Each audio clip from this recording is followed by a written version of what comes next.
uma palavra de Deus. O Senhor confiou ao meu coração uma palavra para essa noite. Oh, aleluia. Aleluia. Se encontra no livro do Apocalipse, capítulo de número 1. Enquanto vocês vão localizando aí o texto sagrado, porque se você estiver em casa, eu gostaria que você pegasse sua Bíblia, que você abrisse a sua Bíblia, que você entrasse com a gente mesmo nesse culto de adoração ao Senhor. Apocalipse, capítulo de número 1. Enquanto você vai localizando aí o texto sagrado, eu quero render graças ao Senhor pela vida do pastor Roberto. Pastor Roberto, obrigada por ser um pastor que dá liberdade para os jovens trabalharem e atuarem na igreja. Deus abençoe muito sua vida com saúde, abençoe também seu casamento. Pastora Fabiana, falei certo? Deus abençoe, pastora Fabiana. É uma honra e uma alegria estar aqui. Quero glorificar a Deus pela vida de duas pessoas muito especiais. O Pedro, que é o outro Pedro. Você também é Pedro Henrique, Pedro? Meu Deus, mas aquele ali, ele falou que ele é Pedro de Jesus. E você é Pedro, eu sei que é de Jesus também. Mas é o quê? Batista. Meu Deus, é muito profeta aqui. Rapaz, está Jesus, está Batista, está todo mundo aqui. E eu quero glorificar a Deus pela vida desse jovem homem de Deus. Mas não se engane com a carinha dele não. Pai de 2 já, viu? Cheio do Espírito Santo, e a Desirê também, tem a unção dobrada. Desirê, eu quero louvar a Deus pela sua vida, pelo seu empenho. O mundo olha e diz loucura, mas Deus olha e sabe, é poder, poder de Deus. Deus continue dando saúde e força para vocês. E mencionando eles, eu quero parabenizar toda a equipe, toda a galera que está enganjada, envolvida aí nesse trabalho. Inclusive eu queria mandar um abraço especial para o pessoal que também reuniu um grupo para acompanhar junto pela internet. Vocês falaram o nome aí, como é? Santinho? Então os irmãos que estão lá em Santinho, AD Santinho, só tem Santinho assistindo esse culto agora lá. AD Santinho, Deus abençoe vocês, que iniciativa extraordinária. Quero louvar a Deus também pela vida do Marcos. Camila, pregue logo e você tome conta de sua vida. Porque a Bíblia diz: a quem honra, honra. E esse pessoal se reuniu para honrar ao Senhor e honrar ao Senhor também, honrando a nossa vida. E eu quero louvar a Deus pela vida do Marcos, que trouxe uma palavra aqui sobre João Batista. Quantos receberam da parte de Deus? Você nos comentários, levanta a mão e diga glória a Deus. Aleluia, Marcos, como Deus te usou. Foi extraordinário. Louvar a Deus pela vida do Pedro Henrique, que todo mundo já conheceu aqui. Canta pouco, achei que canta muito pouco. Extraordinário, um adorador, alguém que tem muito domínio de voz, isso é maravilhoso, mas acima de tudo, a unção de Deus é que faz a diferença e ela é sobre a sua vida. E muito obrigada por ter estabelecido entre nós essa atmosfera de adoração. E quero louvar a Deus também pelo coral, eles vieram e cantaram com força, né? Deus abençoe vocês. E os músicos dessa igreja, são dessa igreja, Desirê? São? Extraordinários, baterista, o baixista que é o pregador, né? Assembleiano, irmão, a gente joga nas 11, canta um pouco, prega, tira oferta, expulsa demônio, entendeu? Quero louvar a Deus por todos, o guitarrista, o que tocou o violão, toda a galera, o tecladista. Se tudo falhar, ele está ali tocando, tipo assim, se tudo falhar, ali não falha, ele vai empurrando a gente aqui para frente. Apocalipse 1, quem achou, diga amém. Oh, glória. Deus abençoe a equipe de mídia aí também. Coisa fina, rapaz. Isso aí é uma estrutura top que vocês fizeram. Deus abençoe, viu? Gente, Apocalipse 1, Camila, ainda não encontrei. É o último livro da Bíblia. Eu quero ler alguns versículos. Não fique entediado. Já vou logo dizendo que lerei alguns. A partir do verso 7 em diante, diz assim a palavra: Vede, ele vem com as nuvens, e todo olho o verá, até mesmo os que transpassaram, e todas as tribos da terra se lamentarão sobre ele. Sim, amém. Eu sou o alfa e o ômega, o princípio e o fim, diz o Senhor, aquele que é, que era e que há de vir, o Todo-Poderoso.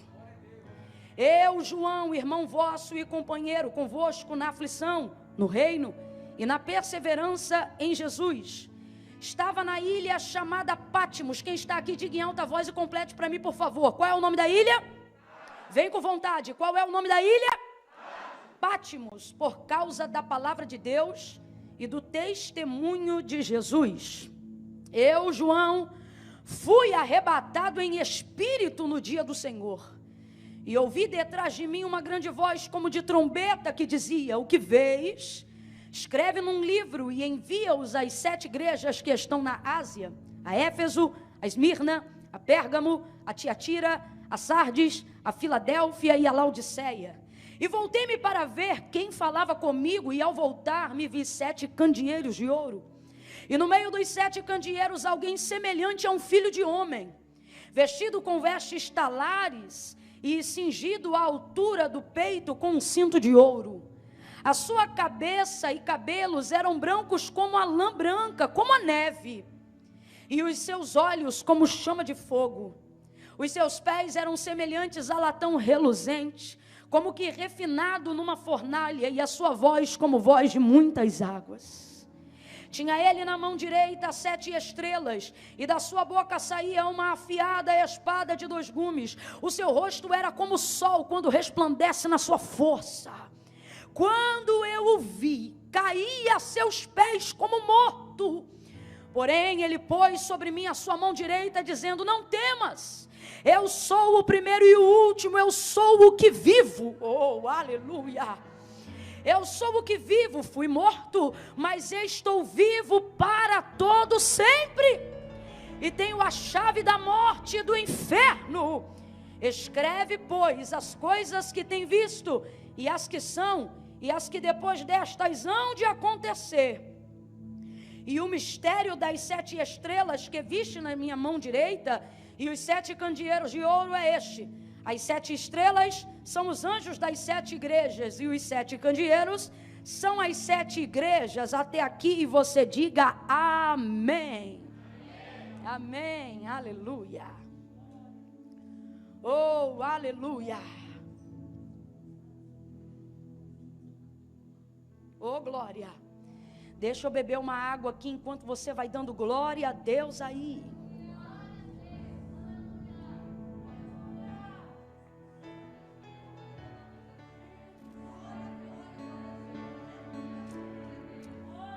Você nos comentários também pode dar glória a Deus.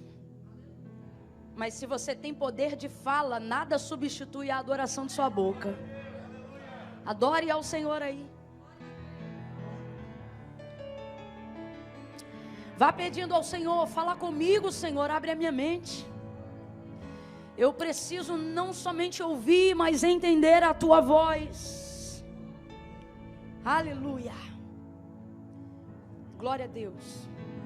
O livro do Apocalipse é um livro de muitos mistérios, mas alguns deles, na verdade muitos deles, já revelados a nós. É por isso que não é à toa. Apocalipse não é o livro dos mistérios, é o livro da revelação.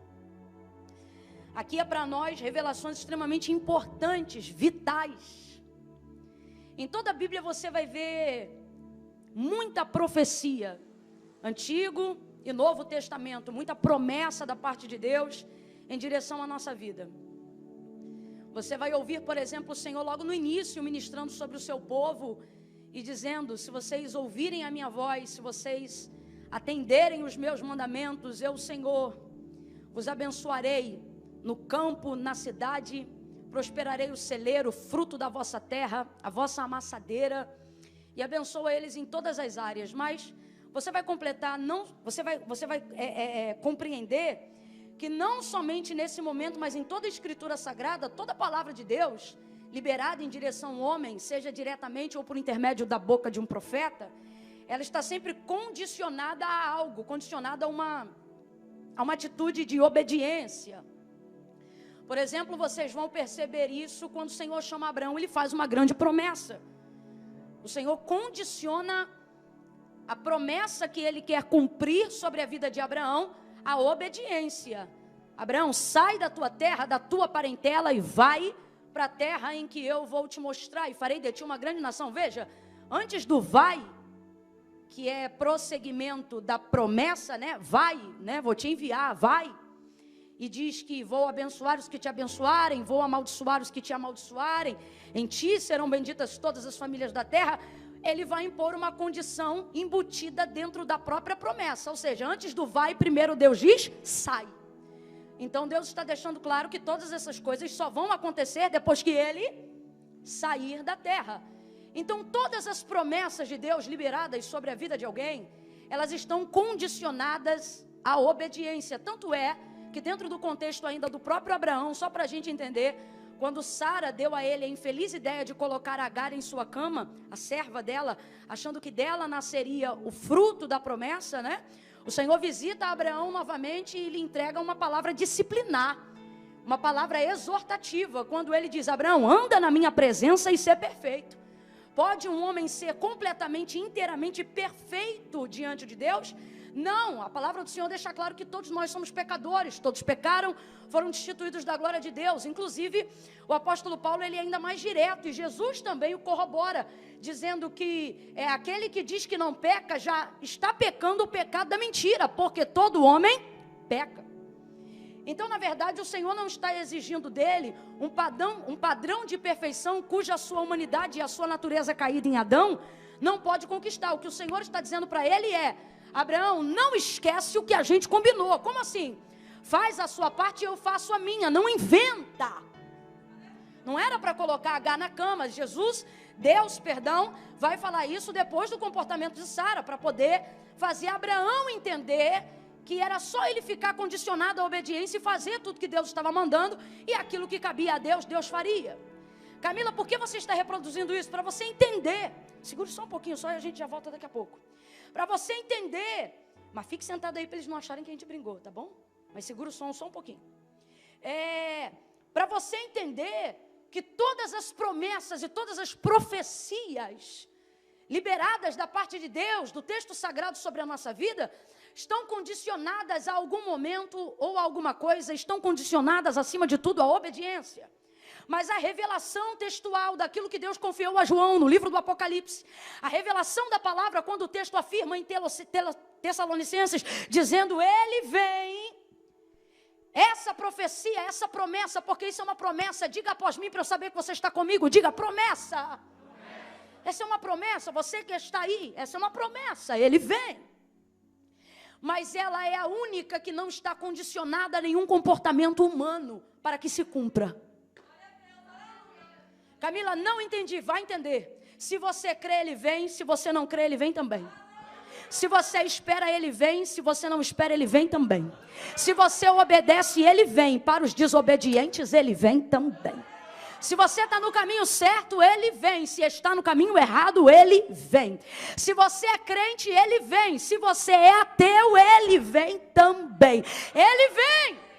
Isto é uma verdade irrefutável, isto é uma verdade imutável, isto é uma realidade insubstituível. Ele vem, aleluia.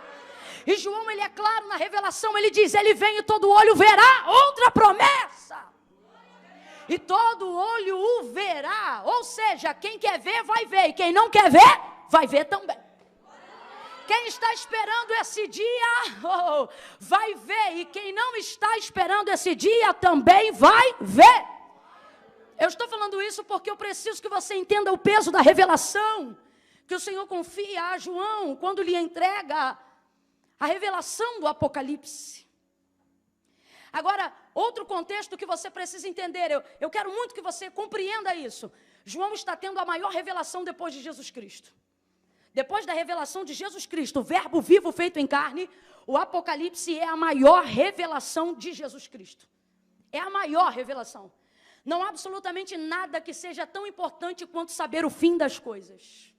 E o Apocalipse é exatamente isso. Ele pontua e determina o fim das coisas. E ele é mais certo do que tudo que te alegra quando você olha na Bíblia, na palavra de Deus, e te alegra o coração acerca de promessas, porque, como eu disse e repito, essa daqui não está condicionada a nenhuma crença. Essa daqui não está condicionada a nenhuma fé. Essa daqui não está condicionada a nenhum crivo de obediência. Esta daqui se revelará e cumprirá para todos. E quem teve essa revelação foi João. Complete aí, por favor. Quem recebeu essa revelação foi? João. Jesus Cristo revelou a ele todas essas coisas. E sabe qual era o contexto de João? João estava exilado e preso na ilha de Pátimos. Sabe o que significa Pátimos? Pátimos, nessa ocasião, sobretudo, pertencia à Turquia, hoje pertence à Grécia. Mas a sua conotação e o termo do seu vocábulo, Pátimos, significa mortal. Então, vamos lá, Pátimos significa o quê? Mortal. Pátimos significa mortal. E João, servo do Senhor, apóstolo de Jesus Cristo, estava exilado e preso. Pátimos, ela tem uma extensão de 13 quilômetros de comprimento por 6,5 de largura em quilômetros. Então não é muito grande, é menos do que uma ilha. O termo correto seria ilhota. É ainda menor do que tradicionalmente seria uma ilha. Então, muros e grades foram construídos em toda a área que era possível de Pátimos, formando como se fosse uma meia-lua. E ali é uma prisão, não para qualquer prisioneiro, mas para prisioneiros de alta periculosidade. Diga comigo, gente perigosa. E aí você se pergunta, Camila, o que João, servo do Senhor? Porque o texto é claro, e o texto diz que João, servo do Senhor, estava preso lá, e o texto diz por quê? Diz que ele estava preso lá por ser testemunha fiel de Jesus Cristo, por ser representante do reino de Jesus Cristo aqui na terra, por participar das aflições com a igreja de Jesus aqui na terra. E o texto diz que ele está preso e exilado nessa ilha pequena, que o afronta, que o humilha, cujo significado chama-se mortal. De novo, o significado chama-se mortal.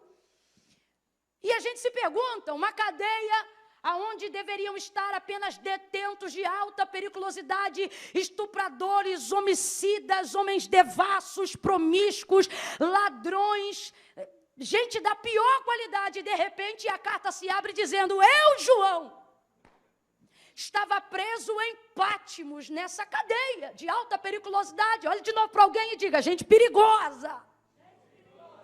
E aí você diz, o que João está fazendo lá? Mas é porque a gente como João também, gente como João também expressa um nível de perigo. Gente como João também pode ser perigosa.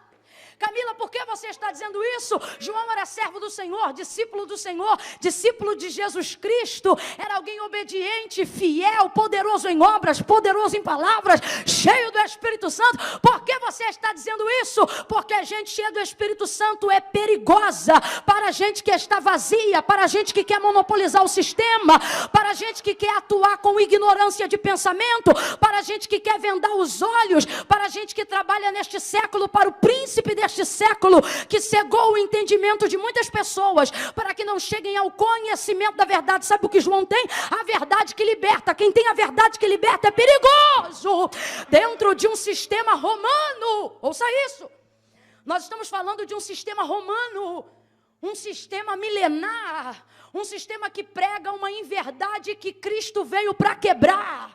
Um sistema que destitui os seus deuses constituídos por mãos de homens.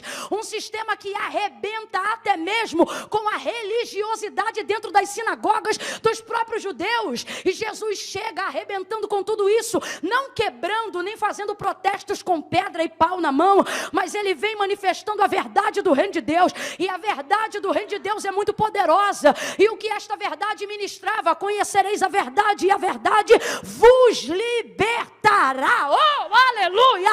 Aonde João passa, vidas são libertas. Aonde João passa, vidas são alcançadas. Aonde João passa, o nome de Deus é glorificado. Aonde João passa, passa também a mensagem de Pedro. Convém primeiro obedecer a Deus e depois aos homens. Aonde João passa, a glória de Deus cresce e a glória do homem se arrefece. Aonde João passa, aquilo que o homem é reputado a nada, e aquilo que Deus é ganha abrangência no lugar. E quando isso começa a acontecer, o texto diz que a igreja começa a crescer. Isso expressa muito perigo para uma sociedade que não quer mudar. Isso expressa muito perigo para uma sociedade que depende de gente miserável e dependente de um sistema falido. de gente que não quer alcançar a libertação. Não é interessante ao governo de Roma que romanos alcancem a libertação.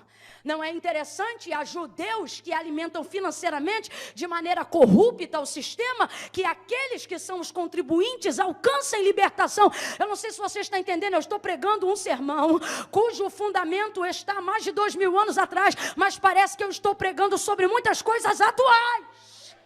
Porque o evangelho não muda e a natureza caída do homem também não, mas o evangelho continua no ano de 2020 combatendo, erguendo, levantando, libertando, ajudando, salvando. Oh, aleluia! Eu só estou falando isso para você entender de que tipo de perigo eu estou falando. Um crente santo é um perigo para um crente profano. Um crente lavado no sangue do Cordeiro é um perigo para alguém que está na lama do pecado. Um crente cheio do Espírito Santo, com poder para profetizar, é um perigo para quem precisa esconder pecados. Só para você entender por que João estava numa cadeia, num lugar de exílio, aonde conta-se na história que era propício para prisioneiros de alta periculosidade. Mas, obviamente, eu estou falando de um homem manso, de um homem humilde, de um homem cheio do Espírito Santo. Mas, todavia, preso. Completa para mim, por favor. Todavia, ele estava preso. E você diz, Camila, o que será que isso tem a ver com a minha vida no dia de hoje? Ele estava preso e essa era uma circunstância de uma realidade, né? Que não podia ser alterada fisicamente, preso, exiliado, sozinho, nessa ilha que tem um nome propenso a trazer morte, nessa ilha que te humilha. Por quê? Porque mortal, né? Tudo que é mortal fala daquilo que é fugaz, fala daquilo que é passageiro, fala daquilo que é ínfame, fala daquilo que nos humilha. Paulo vai falar abertamente sobre isso. Por exemplo, todos nós aqui, cada um tem a sua Patmos, cada um tem o seu lugar de detenção. Cada um tem o seu lugar onde tem sido sufocado pelas circunstâncias. Cada um que está aqui, não se engane, cada um que está acompanhando pela internet aí, cada um tem uma Patmos. Um lugar que te humilha, uma circunstância que te diminui. E Paulo vai falar abertamente sobre isso quando escreve aos Romanos, no capítulo 7. Paulo, nós estamos falando de um homem muito crente. Camila, e o que tem a ver? Tem a ver que ser crente não te tira de Patmos. João era crente. E agora eu estou usando um outro exemplo de crente. Eu estou falando de Paulo, um dos apóstolos mais interessantes para a igreja. Se por uma desgraça todo o conteúdo de informações do texto sagrado se perdesse e só se sobrassem as cartas paulíneas, todos os teólogos que divergem em vários assuntos concordam no mesmo que eu vou dizer agora. Qual? As cartas paulíneas seriam o suficiente para que a igreja tivesse paradigma de doutrina, fé e salvação. Estou falando de um homem exemplar, de um homem espetacular, de um homem crente até o tutano, como nós diríamos. Mas olha o que este homem vai dizer, ele não vai usar exemplo de ninguém, ele vai fazer-se exemplo para quem quer alcançar libertação. E ele diz assim, o querer bem está em mim, mas ocorre que todas as vezes que eu vou fazê-lo, eu encontro outra lei, isto é, a lei dos meus pecados que opera sobre a minha carne. Olha isso. Então, todas as vezes que eu planejo fazer o bem, preste atenção, gente. O texto diz que Paulo planeja fazer o bem, porque ele é conhecedor do bem que deve fazer. Mas quando ele está às vésperas de executar o bem que ele planejou, ele encontra nessa lei um combate contra o espírito que está nele.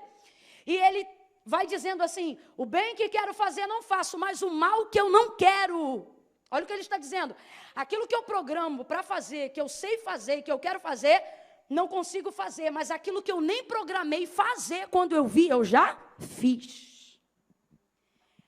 A visão é tão derrotista acerca da nossa humanidade, que ele vai usar um termo jurídico em Roma e vai se chamar de miserável, que era o termo que se dava a um réu que havia sido pego em assassinato. Aí ele diz, miserável homem que sou, quem me livrará do corpo desta morte? Quando um réu, dentro do sistema romano, um assassino, era pego no ato do seu homicídio, a sentença para assassinato era que pegasse o corpo do morto e colocasse em formato de cruz frente a frente com o corpo do vivo. Essa era a sentença. Então, o réu, ele precisava gritar: miserável homem que sou, quem me livrará do corpo dessa morte? Ou seja, quem vai tirar esse corpo morto de cima de mim?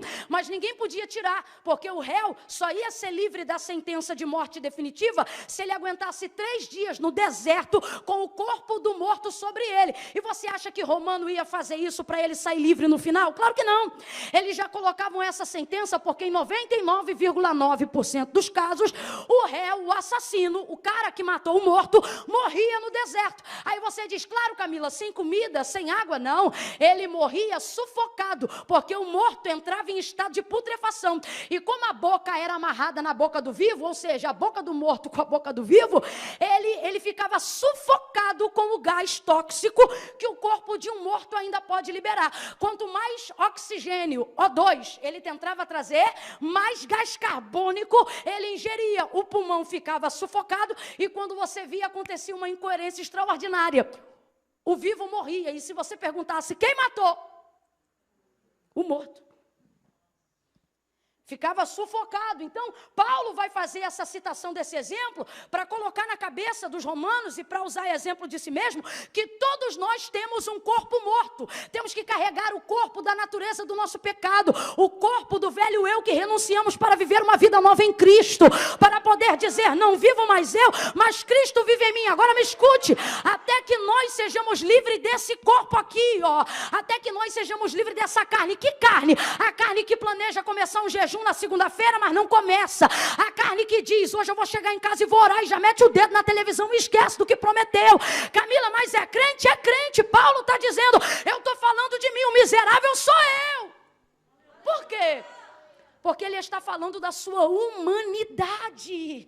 Enquanto esse corpo, o espírito, enquanto essa alma for revestida dessa corruptibilidade aqui, a gente vai viver o miserável homem que sou. E é nisso que eu vos afirmo, que cada um tem uma Patmos, um espírito que quer encontrar a Deus e uma carne que quer pecar, um espírito que quer ver Deus face a face e uma carne que quer ver site pornográfico, um espírito que quer adorar a Deus em santidade e uma carne que quer se masturbar quando ninguém está olhando, um espírito que quer ler a Bíblia e também pregar a palavra, e uma carne que não te deixa pagar o preço para viver uma vida de santidade. Aí eu te pergunto: não vive tu também numa Patmos?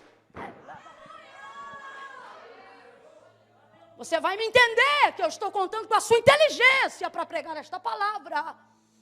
O que é a Patmos? A Patmos é um lugar que me humilha, que me apequena, que me diminui. O lugar que eu não estou ali, o lugar onde eu não posso exercer com tanta abrangência, aparentemente, tudo aquilo que Deus me deu para exercer. A Patmos é uma cadeia, uma prisão, um lugar de exílio. Todo mundo aqui tem uma Patmos, tem um nível ou uma obra da carne que te afronta. Talvez você está me ouvindo agora de casa, do trabalho, eu não sei onde você está acompanhando essa mensagem, mas a sua Patmos é um vício que te prende. A sua Patmos é a dependência de algo. A sua Patmos é um remédio tarja preta que você tem que tomar para não tremer. A sua Patmos, ela te afronta e ela diz: você não é capaz. A sua Patmos levanta grades ao seu redor e ela diz: você nunca vai viver a plenitude do ministério, nunca vai viver a grandeza da promessa. A sua Patmos diz que você não pode pregar como eu prego. A sua mortalidade, a sua humanidade te humilha todo dia, faz você pensar que viver uma vida com Deus, por mais que seja um desejo sincero da sua alma, jamais haverá uma predisposição no seu corpo. Então você se vê repetindo os mesmos pecados, caindo nas mesmas coisas, e até aqueles que estão aqui que não têm pecados de iniquidade ou pecados morais, mas se veem afligidos por uma Patmos que não te deixa crescer. Por uma palavra, por um lugar, por uma pessoa, que é como se fosse o carcereiro da tua alma. Alguém que não te deixa evoluir, uma circunstância que não te deixa crer. Mortalidade. Agora preste muita atenção nisso aqui. a minha mortalidade não atrapalhe aquilo que Deus pretende fazer. Não, não. Até porque o Senhor deixou claro acerca da deficiência de Paulo, quando este em oração dizia: eu tenho um espinho na carne e um mensageiro de Satanás que de tempo em tempo vem me esbofetear. Sabe qual era a oração dele? O texto diz que por 3 vezes ele orou pedindo ao Senhor que tirasse o espinho da carne e que repreendesse o mensageiro de Satanás. Por quê? Porque aquilo diminuía ele, aquilo humilhava ele, aquilo afrontava ele. Aí olha o que o Senhor vai dizer para ele: Paulo, a minha graça te basta, porque o meu poder se aperfeiçoa na sua fraqueza. Camila, eu ainda não entendi, vai entender. Deus diz que a tua limitação não é impedimento para ele começar a operar. A tua fraqueza não é ponto final de Deus na tua vida. Ele não escolheu as coisas que são, ele escolheu as coisas que não são. Há uma palavra de misericórdia indo ao seu encontro nesta noite.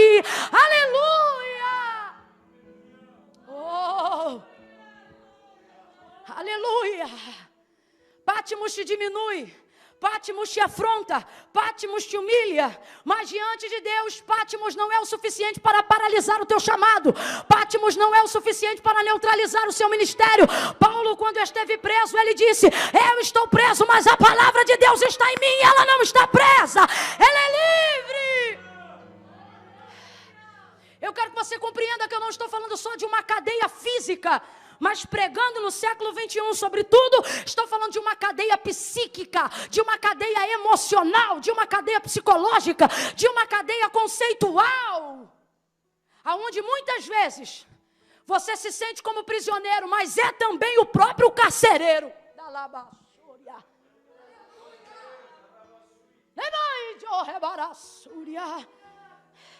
As cartas mais importantes para a igreja viva de Jesus foram escritas de dentro de uma prisão. Camila, eu ainda não entendi. Esse lugar que você acha que é o seu fim é o lugar onde você terá as maiores revelações da sua vida.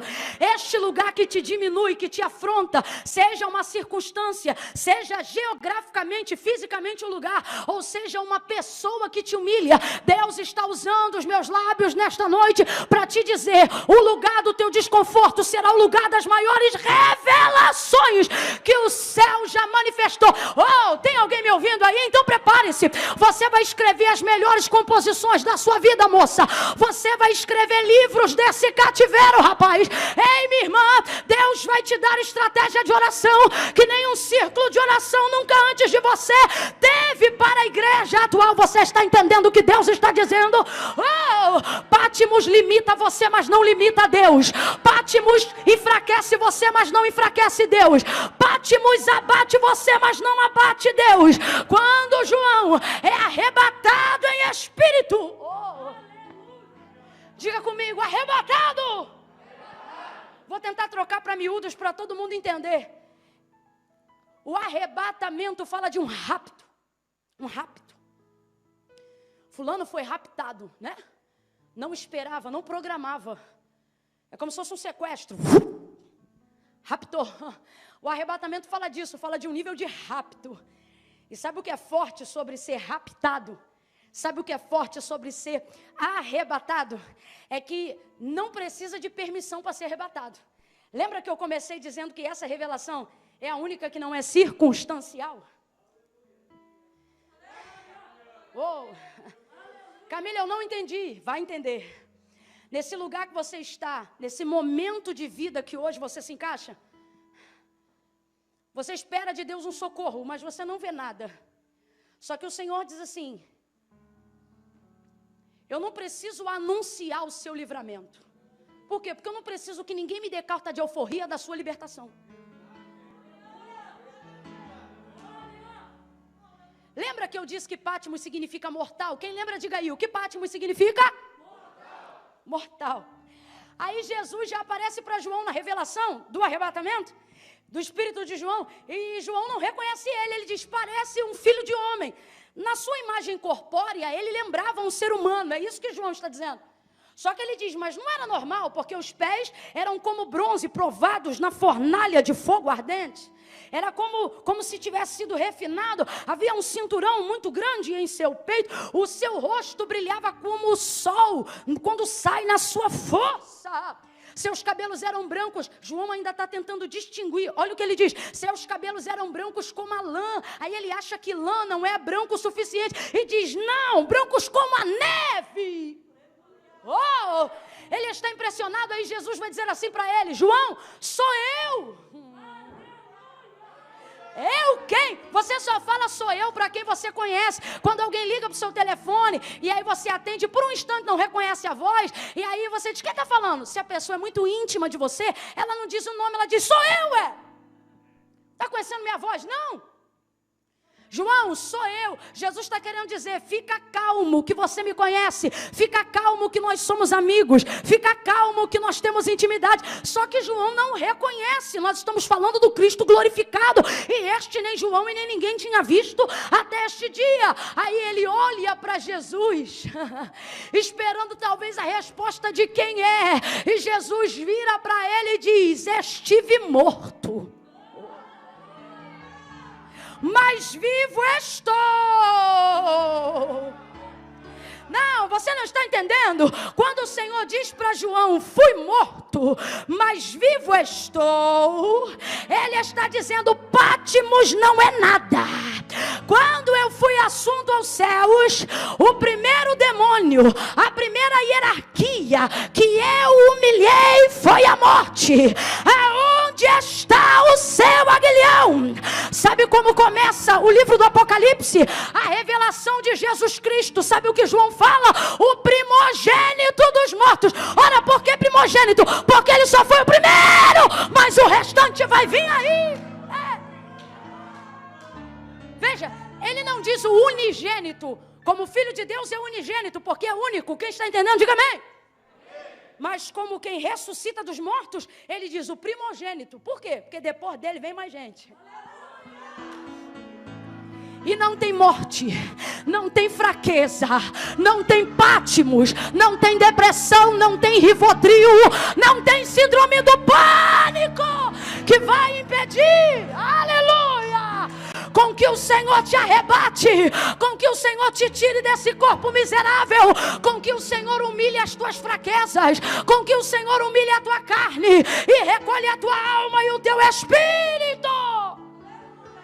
Mas eu quero ser honesta, eu vim pregar para quem está vivo. Vou falar de novo, deixa eu ver se está vivo.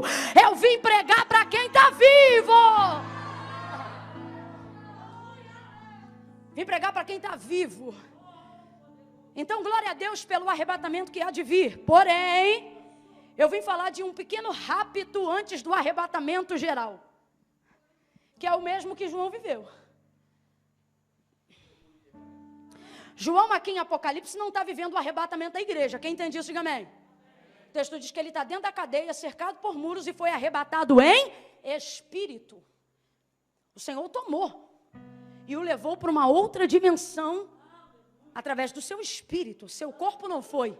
Quem foi o seu espírito. Ele foi um rapto. Você diz, Camila, eu estou mergulhada em tantos problemas. Camila, eu estou mergulhada em tantas cadeias, eu estou mergulhado em tantas limitações circunstanciais, pessoais, que eu acho que para mim é só o arrebatamento da igreja mesmo. Glória a Deus, mas o Senhor, que já preparou o dia do arrebatamento, também vai preparar um pequeno rapto. Camila, você está dizendo que haverá arrebatamento individual? Claro que não, guarde para você essa heresia. O que eu estou dizendo é que haverá alívio em Pátimos. Deus está dizendo, se Pátimos não sai de você, eu tiro você de Pátimos a hora que eu quiser. Veja, não pediu permissão, não abriu a porta da cadeia, não abriu a porta do exílio, simplesmente o raptou. Nem João sabia, nem ele estava programado para esse arrebatamento. O texto é claro, e de repente me arrebatou em espírito. E eu, João, e aí começa a dizer as coisas que ele viu. Oh, aleluia, aleluia, oh, aleluia. corpo dele está onde? Patmos, mortal, limitado, exilhado. Mas o espírito dele está onde? Na glória, diante de Jesus glorificado, recebendo a maior revelação que o mundo já viu. Quem está entendendo? A libertação de um homem não constitui em inteiro ou não amarras no seu corpo. A maior algema que prende a gente é a que nos fecha do lado de dentro. Salomão, o homem mais sábio antes de Jesus Cristo que passou no mundo, ele vai dizer assim, olha, que a identidade de um homem, não é esse RG que a gente carrega na carteira não. Ele diz que a identidade de um ser humano é definido pelo modo como ele se vê do lado de dentro, na cabeça. Ele diz assim, porque como o homem se vê, assim ele o é. Se o homem se acha forte, irmão, ele pode ter 1,5 metro de tamanho que ele vai comprar a briga que for, porque ele não se vê diminuído por causa de tamanho. Você olha uma menina, ela pode ser magrinha, aí de fora você olha e diz é fraquinha, mas do lado de dentro ela teve uma ideia que nem quem tinha 2 metros de altura ia comprar o barulho que ela comprou. Por quê? Porque ela não se vê diminuída por ser fraquinha, por ser magrinha, não. A mulher pode ser linda, espetacular, dentro de um padrão de sociedade de beleza no século 21, se ela se achar feia, não tem joia e não tem roupa que faça ela se sentir bonita. Quem aqui já viu as pessoas que têm aquela enfermidade, anorexia? A pessoa se olha no espelho, tá pele e osso, mas acha que está acima do peso. É uma enfermidade. Sabe como se trata essa doença? Não é só com remédio na boca, mas é com terapia na área da mente. Porque o problema não é como ela é de verdade por fora, o problema é como ela se vê por dentro, porque a identidade de alguém é definida pela maneira com que a pessoa se vê. Camila, por que você está falando? Porque você tem que entender com que tipo de cadeia que o diabo trabalha, com que tipo de Patmos e como ele usa Patmos para aprisionar a nossa vida. Eu já conheci livres que vivem como presos, e já conheci na obra carcerária presos que cantam como livres, pregam como livres. Eu já conheci gente andando saudável na rua, como se fosse doente, e já fui visitar gente no hospital em estado terminal, pensando assim, vou fazer uma oração para preparar o corpo, e quando você entra na enfermaria, na UTI, é a pessoa que prega para você de tão bom da cabeça que está, a ponto que eu já disse assim, olha, eu vou orar, o Senhor vai curar, e a pessoa diz para mim, não ora não, que eu já estou esperando o meu Jesus vir me buscar, tranquilão, preparado para morrer. Aí eu te pergunto, está preso numa cama? Não está. Por quê? Porque não é como ele está do lado de fora, é como ele se vê do lado de dentro. Jesus vai mudar teu lado de dentro hoje. Jesus vai mudar teu lado de dentro hoje. A libertação vai começar de dentro para fora. Você vai se ver como Deus te vê. Vai se ver como Deus te vê. Não, eu vou falar de novo. Você vai se ver como Deus te vê. Você não vai se ver como sua mãe te vê. Você não vai se ver como seu pai te vê. Você não vai se ver como a igreja te vê. Você não vai se ver como o professor diz que você é. Você vai se ver como Deus te vê. Por que, Camila? Porque como Deus me vê é de fato quem eu sou. Porque Deus me conhece melhor do que minha mãe. Deus me conhece melhor do que o meu pai. Com todo respeito, mas o pastor sabe que é verdade. Deus me conhece melhor do que o meu pastor. Sim ou não? Deus me conhece melhor do que eu acho que me conheço.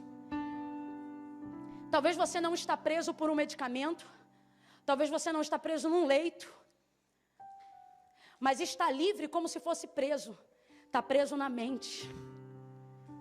Impossibilitado de fazer coisas grandes, não porque Deus não permite, mas porque sua mente te diminui, esfregando na tua cara a tua mortalidade, os teus defeitos, as tuas fraquezas. E é muito complicado quando no lugar da nossa consciência a gente tem uma carceragem. É só você olhar. Quem lembra quando Paulo e Silas foram presos? Paulo e Silas presos. Sabe por que Paulo foi preso? Porque ele também expressava muito perigo para os romanos. Então prenderam ele. Se eu fosse pregar grosso modo, eu diria o seguinte: achavam que Paulo era a espinha dorsal, o sustentáculo da igreja. Então pensaram, vamos prender esse camarada e a gente vai arrebentar com a igreja. Só que não adiantou nada, porque quando você é livre do lado de dentro, não importa onde vão te encarcerar do lado de fora. Aí colocaram ele dentro da prisão. Sabe o que aconteceu? A igreja não quebrou, simplesmente ele abriu uma congregação no terceiro cárcere inferior, bem debaixo dos olhos de Roma. Aí ao invés de ficar todo mundo oprimido na cadeia, todo mundo começou a ser liberto de dentro para fora antes da cadeia abrir. Por quê? O texto diz que perto da meia-noite é horário ou de oração ou de opressão.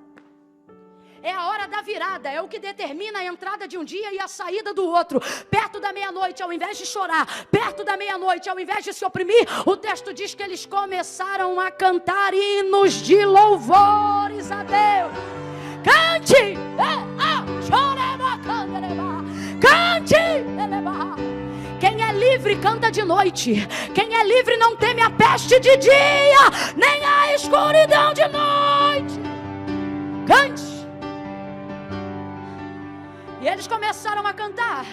E então foram introduzindo a oração e começaram a orar. Eles estão literalmente amarrados. Eles não estão só encarcerados assim, não. O texto diz que eles estão amarrados, algemados. E o jeito que estavam, pela configuração de tortura de Roma, era assim, ó, era a mão amarrada para trás e os pés amarrados junto à mão.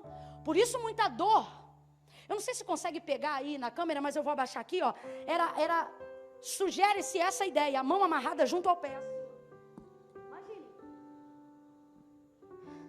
Veja, toda circunstância desfavorável da cadeia o punha em oração. Toda circunstância desfavorável do cárcere jogava ele para o joelho. Você diz, Camila, eu acho que vou morrer. Camila, eu não consigo me libertar de mim. Meu problema não é meu pai, meu problema não é minha mãe. Camila, eu não fui abusado. Camila, parece nem que eu tenho problema. Minhas crises são existenciais. É porque a amarra está na tua mente. Mas Deus está dizendo, tudo isso não é para te afastar de mim. Tudo isso é para te jogar para o altar da oração.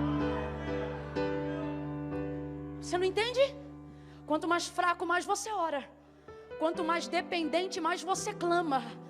Quanto menos suficiente você é, mais dependente de Deus você é. Você não vê que todas essas amarras te impulsionam para viver diante de Deus, para ser mais próximo de Deus? Aí o texto diz que eles começam a orar e de repente toda a prisão, não é só a cela dele, porque quando você ora, todo lugar é abalado pelo impacto da sua oração. Começaram a orar, e todo o cárcere começou a ser abalado. O texto diz que a tramela das prisões foram abertas. Começou a abrir. A dos pés e das mãos abriram. Quebrou-se. Aonde havia amarra foi solta. Aonde havia amarra foi solta. Aonde havia amarra foi solta. Eu declaro agora, se houver alguém prisioneiro por espíritos imundos, se houver alguém aí agora preso por uma consciência que destrói você do lado de dentro, eu declaro, aonde houver uma armadura, aonde houver uma fechadura, aonde houver uma cadeia, solta agora ela. Solta agora ele. Em nome de Jesus, em nome de Jesus, em nome de Jesus, em nome de Jesus, em nome de Jesus, em nome de Jesus, solta ele agora, solta ela agora, porque o Senhor me ungiu para pregar liberdade aos cativos, em nome de Jesus, em nome de Jesus. Vício, solta ela, cigarro, solta ela. Opressão de mente, de espírito, solta. Ah, Camila, mas minha cadeia é forte. Mas o demônio que me oprime é valente. Ele só é valente, disse Jesus, enquanto o mais valente não chega. Mas o mais valente está hoje aqui. Aleluia. Deixa ele entrar na tua mente. Deixa ele entrar na tua casa. Aí olha que loucura.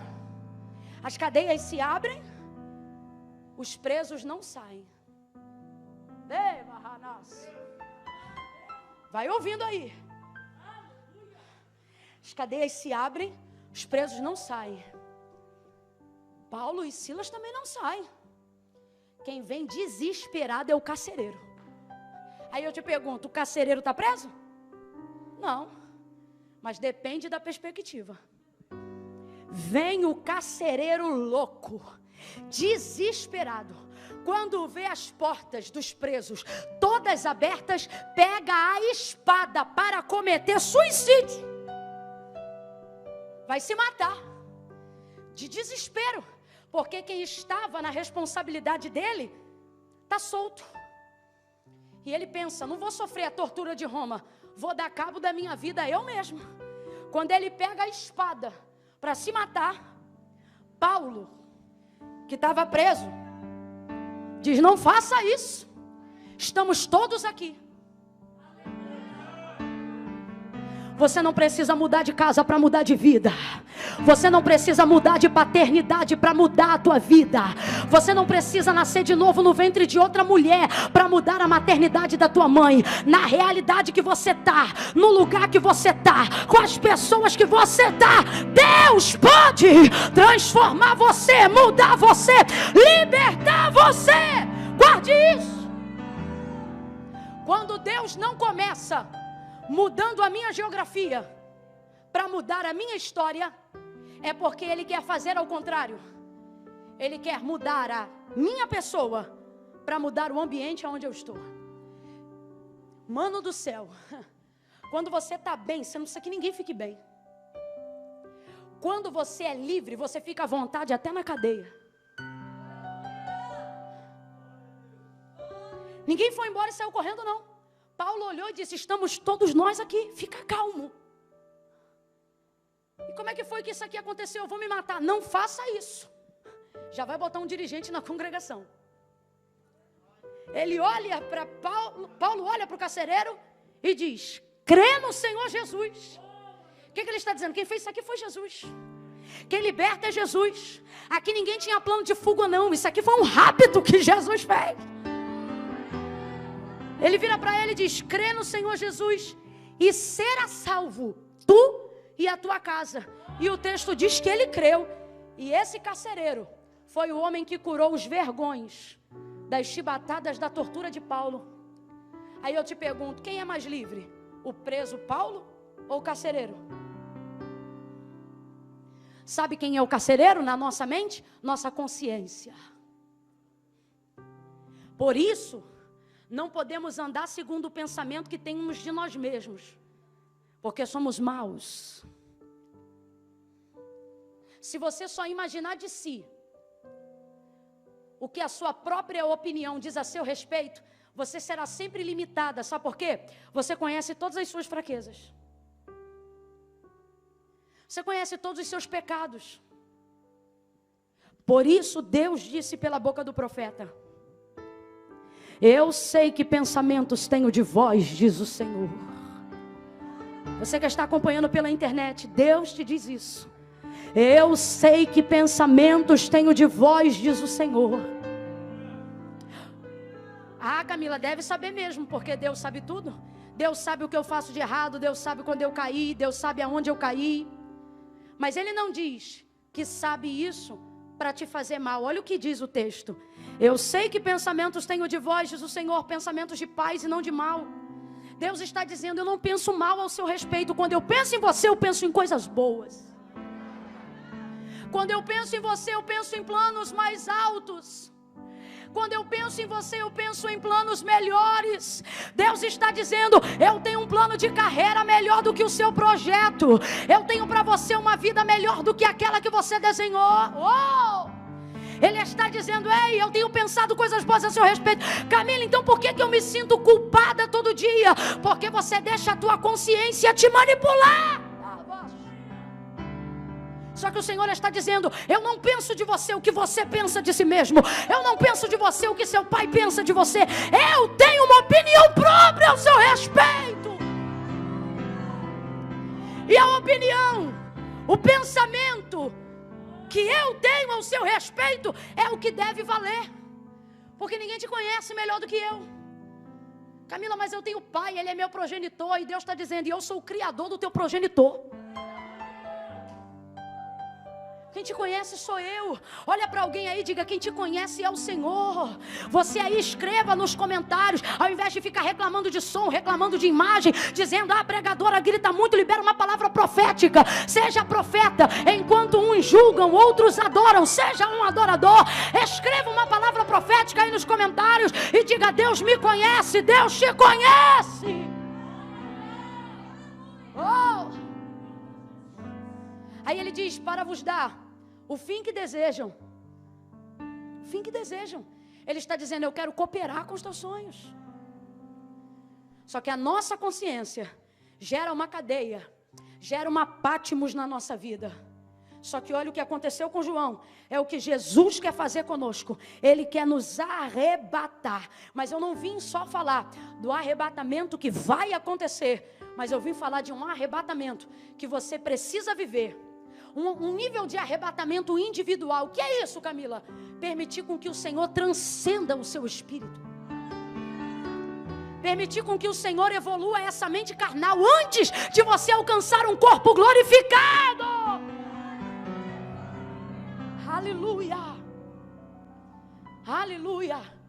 O João que estava na ilha dos mortos, vamos dizer assim, vai conversar agora face a face com aquele que diz assim, tenho na mão a chave do inferno e da morte. Então vamos lá. Se Jesus tem na mão a chave do inferno e a chave da morte, se Jesus tem na mão a chave da morte, não teria a chave de Patmos?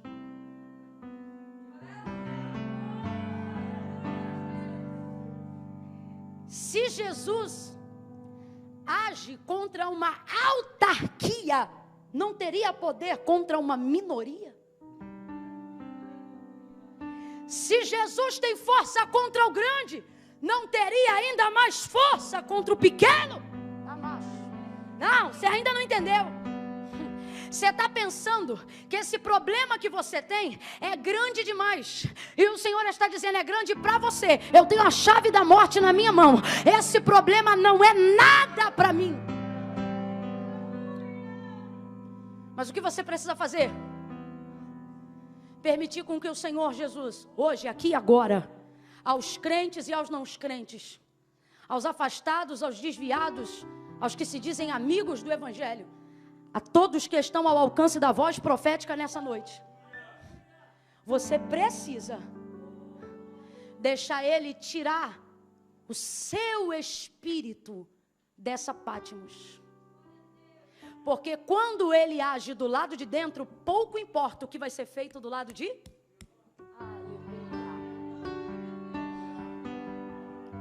Oh! Aleluia! O corpo dele está jogado no exílio, mas ele está vendo Cristo glorificado. O corpo dele está jogado na penumbra de uma cela, mas ele está vendo os pés de Jesus Cristo. O corpo dele está dentro de um cárcere, mas o seu espírito está vendo aquele que caminha por entre os 7 catiçais de ouro. De que me adianta ter liberdade no corpo, se eu não posso ter liberdade na mente? Ninguém troca um estado de espírito por um estado de corpo. Porque não é o braço que comanda a cabeça, não é a perna que comanda a cabeça, não é o estômago que comanda a cabeça.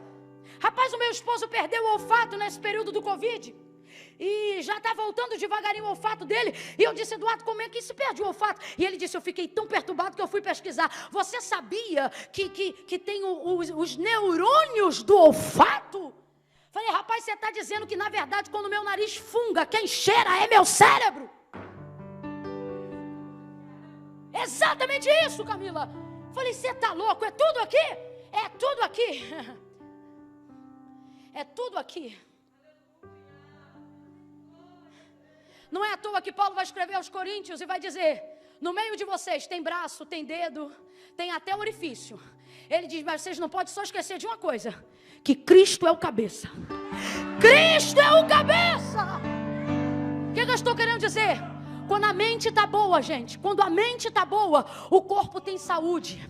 Salomão, ele disse assim: se todo o teu corpo estiver caído, o Espírito levantará o teu corpo. Olha o que ele está dizendo. Quem está comigo, diga amém. Você que está acompanhando na internet, presta atenção. Ele diz: olha, se todo o teu corpo estiver caído, se você estiver enfermo, o Espírito animará, levantará todo o corpo. Mas olha o que ele diz: mas se o teu espírito estiver abatido, quem, pois, o animará? Ele está dizendo: o espírito coopera até para o corpo, mas o corpo não coopera em nada para o espírito. Então você não pode gastar tempo enaltecendo Pátimos. Você não pode gastar tempo dando moral para a circunstância. Quem está me entendendo, diga amém. Ao invés de ficar olhando no que você é ruim, começa a olhar no que você é bom. Ao invés de ficar olhando de onde você veio, começa a olhar para onde você está indo. Ao invés de ver o que fizeram com você, veja o que Jesus Cristo fez por você. Ele é bom.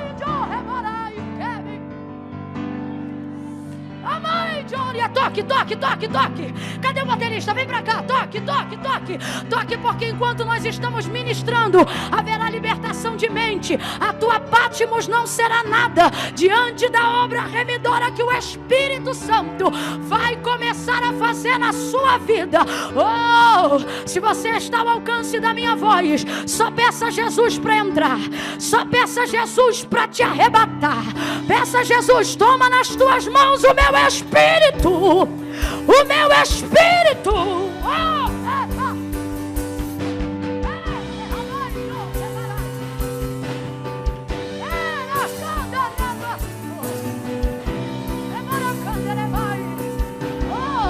Toma o espírito, Senhor. Toma o espírito.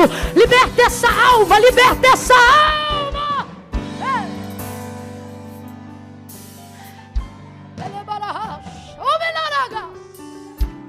Aleluia. Aleluia. João viu. Essa palavra é tão forte que tem até um hino, né? Só da gente dizer João viu, a gente já canta um hino na cabeça. João viu. Não vou cantar não, fique tranquilo. E diante do que ele viu, ele sentiu. Não, eu prometo, eu vou finalizar aqui, mas ouve essa parte comigo. Diante do que ele viu, ele sentiu. E aí você se pergunta: como é que sentiu se o corpo, a pele, o esqueleto, a carne, o sangue estava lá e a visão que ele estava tendo era espiritual? Porque tudo e toda forma de reagir do lado de fora é apenas um resultado daquilo que acontece do lado de dentro. O texto diz que quando ele vê Jesus e não entende que é Jesus, ele cai como morto. Sabe o que isso está falando? Um desmaio. Aí você diz: como é que desmaiou? Você estava em espírito. É porque o que ele viu foi tão forte que nem o espírito dele aguentou. Aí o Senhor está dizendo: se eu posso mexer até com o teu espírito, algo imaterial, se eu posso mexer onde a ressonância magnética não mexe, se eu posso mexer onde o medicamento não mexe, se eu posso entrar onde o terapeuta não entra, o que é o teu corpo para eu operar? Isso é ficha pequena, mas você só vai sentir do lado de fora quando deixar eu trabalhar do lado de dentro. Deixa ele trabalhar. Abre seu coração para Jesus, homem. Abre seu coração para Jesus, menina. Oh,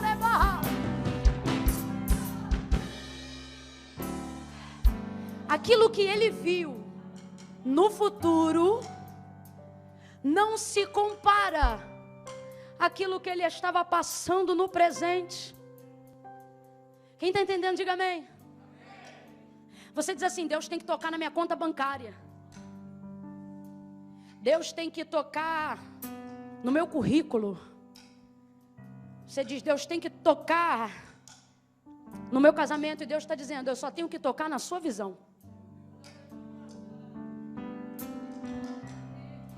Eu vou tocar na sua visão e você vai tocar no restante. Ei, ganagassuia. Sabe por que o arrebatou em espírito? Porque para a obra que Jesus ia fazer através do Apocalipse na humanidade, não precisava pegar na mão dele para dizer escreve. Não precisava tocar no corpo dele para dizer levanta e anda. Era só tocar na visão. Veja, não é nos olhos, é na visão. João, o que vês, escreve. E o que escreve, envia. Olha o que Deus está dizendo para ele. Olha o que Jesus está dizendo nas entrelinhas para a gente entender. Ele disse o que Jesus falou. E entendendo o que Jesus falou, exatamente como ele escreveu, o que Jesus está dizendo para ele é: eu não vou te mostrar algo que você não vai ser capaz de executar. Eu não vou te mostrar algo, eu não vou te dar uma visão que você não vai ter condições de compartilhar. Eu não vou te colocar num patamar onde outras pessoas não vão poder alcançar. O que eu estou fazendo aqui hoje com você, você vai reproduzir fielmente. Camila, eu não entendi. Eu não preciso cair dura aqui agora para ser arrebatada. Eu sou arrebatada no meu espírito quando eu começo a ler a Escritura Sagrada. Aquilo que eles viveram, eu também começo a viver. Aquilo que eles sentiram, eu também começo a sentir. Aquilo que eles acreditaram, eu também começo a acreditar. O Senhor está dizendo: eu vou ampliar a sua visão. Eu vou te dar uma revelação do futuro. Oh, eu vou te introduzir no futuro. Eu vou te introduzir naquilo que eu estou planejando. Não, você tem que se alegrar. Olha para quem está ao teu lado e diga: você está nos planos de Deus. Você que está aí ouvindo, que se sente perdido na chamada, perdido no ministério, perdido na família, Deus te parou hoje aqui nessa live, porque você já tentou sair dela umas 3 vezes e não conseguiu. Deus te parou aqui nessa live para dizer: você está no meu plano, eu tenho um futuro com você, eu tenho um futuro para você.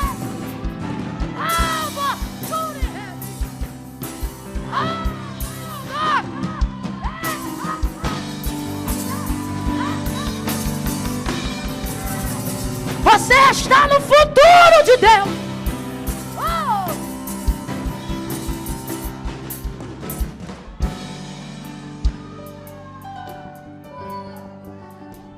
Está andando perdido, arrebentado, como se fosse filho que não tem pai. Você pode até não saber de onde veio, mas a partir de hoje você sabe para onde você vai. Deus tem um futuro com você. Deus criou um futuro para você. E sabe que Deus é tão lindo? Rapaz, Deus é lindo demais da conta. Porque Deus não depende de mim para fazer o futuro acontecer. Só que Ele faz questão de me incluir no plano de execução do que Ele vai fazer. Fala para mim. Fala para mim. João tem o pé no latão reluzente? Não. João tem o poder de voltar por entre as nuvens e ser visto por todos os olhos? Não. Nenhuma das coisas que Jesus disse que vai fazer, João tem poder de fazer. Mas Jesus está contando para João que vai fazer tudo. E coloca ele dentro do plano, para que ele conte para todo mundo. E ele termina esse livro dizendo assim: e quem crê? Vou traduzir a grosso modo: e quem crê e quiser participar desse plano, já está pronto. É só entrar. Só quem já... Estou aproveitando, estou numa maioria de jovens. É só você lembrar quando você estudava e você ou tinha que trabalhar ou fazer alguma coisa junto. E graças a Deus tinha um amigo que dispunha de mais inteligência e de mais tempo. E a professora dizia assim: vai ter um trabalho em grupo. São 5 pessoas. E aí você chegava às vezes atrasado e pensava: rebentou o trabalho, vocês desculpem, eu não fiz. E aí tinha uma pessoa generosa, né? Que dizia: vou botar teu nome aqui. Ah, para, não vem, que não tem. Não, Camila, isso nunca aconteceu comigo. Pois comigo aconteceu algumas vezes. Não, vou botar seu nome aqui no trabalho. Então tá bom. Quem escreveu não fui eu. Quem comprou a folha de papel ao maço, com pauta, sem pauta. Aquela época, né, gente? Hoje é tudo digital, me respeita. Naquela época era assim. Era assim, um escrevia, Um resumia e um fazia capa. E a parte que todo mundo menos gostava era de apresentar. Porque tinha que ficar na frente da classe e falar no meio de um monte de gente que qualquer coisa quer zoar. E eu dizia, então deixa que eu apresento. Aí eu pegava o trabalho no último dia, lia e cuidava da apresentação. Se você perguntasse para mim, Camila, foi você que fez o trabalho? Não, eu participei, mas eu não fiz. Não dei o almaço, não dei a folha, não dei a pauta, não comprei a caneta, não escrevi o resumo, mas me coloquei à disposição para a apresentação. Só para você entender, o Senhor está dizendo assim, a revelação é minha, o poder é meu, quem vai fazer sou eu, mas se você quiser participar, eu deixo você fazer a apresentação. Compartilhe essa visão. A visão de um Cristo que liberta, a visão de um Cristo que renova, a visão de um Cristo que quebra cadeias, aonde o remédio não entra, aonde o Pai não entra, Ele entra e te arrebata a alma, te arrebata as emoções. Você vai sentir com Jesus o que nunca sentiu com esse namorado, você vai sentir com Jesus o que nunca sentiu com esse marido, você vai conhecer Jesus o que nunca conheceu em livro nenhum. Deixa Ele te arrebatar.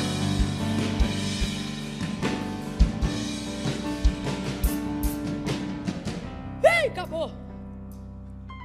Deixa Ele arrebatar o teu coração. Para vocês que já servem a Jesus, ser crente e servir a Deus não significa que de vez em quando Pátimos não vai me cercar. De vez em quando, pastora Fabiana, Pátimos vai me cercar. Eu queria ser muito, muito santa todo dia. Hoje eu e minha mãe fizemos uma oração no quarto, não foi, mãe? Uma oração de súplica. Mano, foi uma oração tão boa. Oramos por tu, Pedro, oramos pelo evento. Oramos por... Meu Deus do céu, o Senhor entrou com a força na oração. Pastor, nem conhecia o Senhor, orei pelo Senhor, pela sua família. Orei pelos obreiros, os pastores da casa, orei. Senti a maior presença de Deus. Falei, meu Deus, chorei tanto que não tive mais lágrima. Mas se você perguntar para mim, Camila, você ora assim todo dia? Não. Tem dia que Pátimos me deixa numa condição que eu não consigo transcender. Mas eu sei que isso é temporário. Eu sei na mão de quem está o meu coração. Porque um dia eu entreguei o meu coração. Sabe qual é o problema dessa geração? A gente quer entregar primeiro o estereótipo para depois entregar o espírito. Deus está dizendo hoje para quem está nos acompanhando: entrega o teu espírito e deixa que eu cuido do teu estereótipo. Ele vai fazer a obra do lado de dentro. Livro do Apocalipse, o ateu também conhece. Não tem, irmão, um ser humano que nunca tenha ouvido falar do Apocalipse. Não tem. Não tem. E Deus confiou isso a um homem.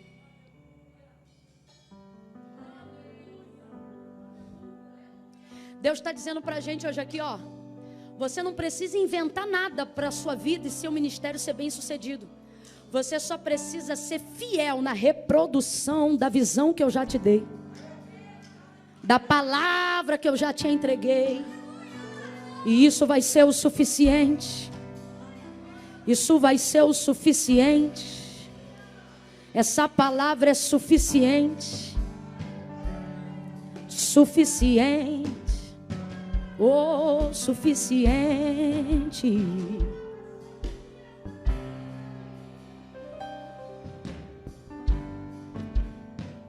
Nessa palavra Jesus disse assim: eis que estou à porta e bato. Quem abrir? A porta da casa? Não, a porta do coração.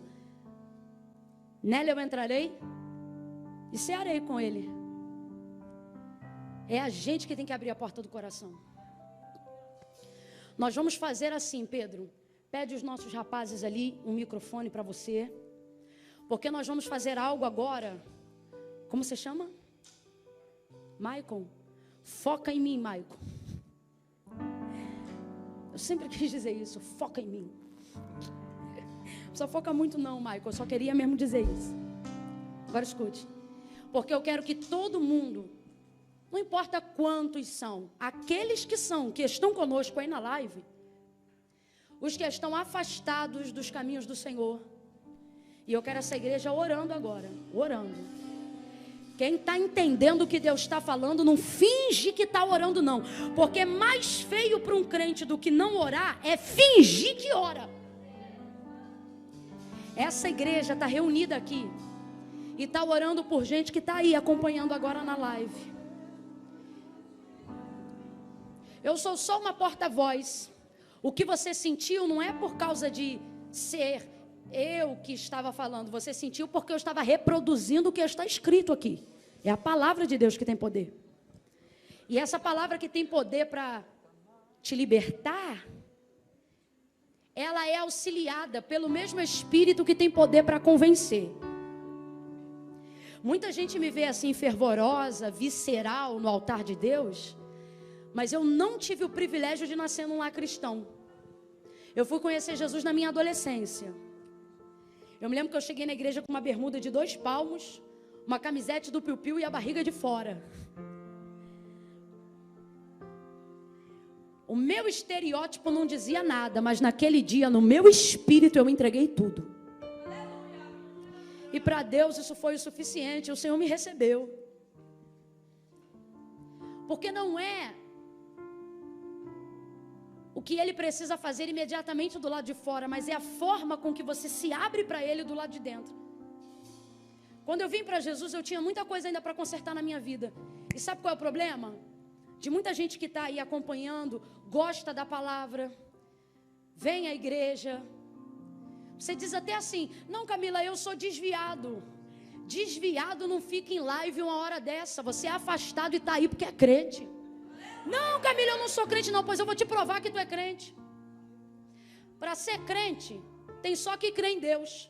E você conhece o nome de um monte de santo e diz que não é crente, mas na hora que a coisa aperta, tu chama o nome de um só. E você diz que não é crente, mas é toda fervorosa.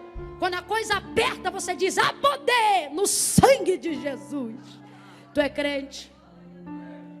Tá rolando live sertaneja agora. Tá rolando live funk agora. Tem alguém no arrocha nesse momento. E você está aqui dizendo: Deus está falando comigo. Tu é crente.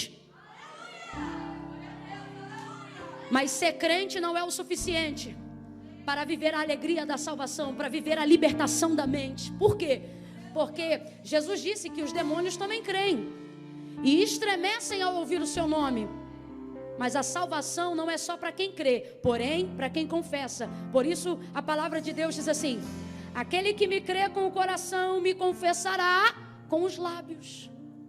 E aí você pensa assim: eu não preciso confessar porque Deus conhece meu coração. E aí a gente diz assim: porque Deus sabe, mas não concorda que você guarde só no coração. Porque não foi Camila, não foi pastor, não foi igreja evangélica. Esquece o sistema religioso que você se sentiu oprimido ou oprimida na época que você serviu a Deus em uma igreja. Esquece isso, escuta a palavra. Escuta o que Jesus falou. Eu não estou te falando o que Pedro falou, o que Paulo falou, o que Camila disse. Eu estou te falando o que está escrito na Bíblia. E está escrito assim: e disse Jesus. Ele disse assim: porque aquele que me confessar diante dos homens, eu também o confessarei diante do meu Pai que está no céu. Agora todo mundo presta atenção que isso aqui é precioso. Ele diz assim: mas aquele que se envergonhar de mim, diz o Senhor. Veja, ele não diz aquele que não crê. Por quê? Porque gente que ama ao Senhor e ainda não é salva, não é por falta de fé. Fé tem, então tu tem que estar ouvindo a palavra. Fé tem, então tu tem que vir à igreja. Fé tem, então tu tem que, quando a coisa aperta, faz uma oração. Então não é falta de fé. Sabe qual é o problema? Excesso de vergonha. Por isso Jesus não diz: quem não me crê. Não, ele diz: se me crê, confessa. E se não me confessa, me envergonha. E se tiver vergonha de mim, ficará envergonhado diante do meu Pai. Eu sei que você crê. Crê no teu coração. Crê na tua mente. Mas tem que confessar com a tua boca. Camila, como é que eu vou fazer isso se isso é uma live? Meu irmão, o mundo mudou. Mas Jesus não mudou. O evangelho não mudou, mas a forma de comunicar com o mundo mudou. Então sabe como vai ser a sua confissão hoje? Eu vou contar de 1 a 3 aqui. Enquanto eu contar de 1 a 3, a igreja vai começar a orar. Quando eu disser 3, galera está aí acompanhando nos comentários, no chat. Eu só vou precisar de um sinal. Se tiver alguém na igreja para fazer a conta para vocês depois, ok. Nós não vamos fazer agora, mas eu quero saber, tá bom? Eu vou contar de 1 a 3. Quando eu disser 3, o Jesus que arrebatou João de Pátmos sem tirar ele de lá, vai começar a trabalhar de dentro para fora, sem te tirar da tua casa, sem te arrancar dessa circunstância adversa, porque Ele vai arrancar essa circunstância adversa de dentro de você, e isso vai ser o suficiente. Nós estamos numa noite de libertação, e toda boa libertação vem acompanhada de salvação, e Deus está me levantando hoje para anunciar a tua salvação em Jesus Cristo. Então vai ser assim. Eu vou contar de 1 a 3. Quando eu disser 3, você vai escrever nos comentários: eu, fulano de tal, entrego minha vida hoje para Jesus. Camila, mas e se eu já servi a Deus? Escreve que entrega. Camila, mas e se eu era desviado e voltei? Escreve que entrega. A palavra vai ser essa: eu, fulano de tal, né? Aí você bota lá seu primeiro nome. Estou voltando para Jesus hoje. Ou estou confessando Jesus como meu Senhor hoje. Escreve aí. Eu conto 1. A igreja entra em oração agora. Pedro, quando eu disser 3, você vai cantar. Eu conto 2. Não tenha medo. Quem sabe Deus não permitiu esse nível de intimidade para que você não se sentisse mais envergonhado e pudesse entregar a sua vida para Jesus. A sua inscrição aqui é virtual, mas a partir de agora ela será real no livro da vida. Eu conto 2,5. Aonde houver alguém afastado dos caminhos do Senhor, preso pela amarra dos pecados que cometeu, eu declaro libertação agora. Entrega o teu caminho ao Senhor, confia nele, e o mais Ele fará. Quem ajuda é Jesus. Jesus disse assim: sem mim nada podeis fazer.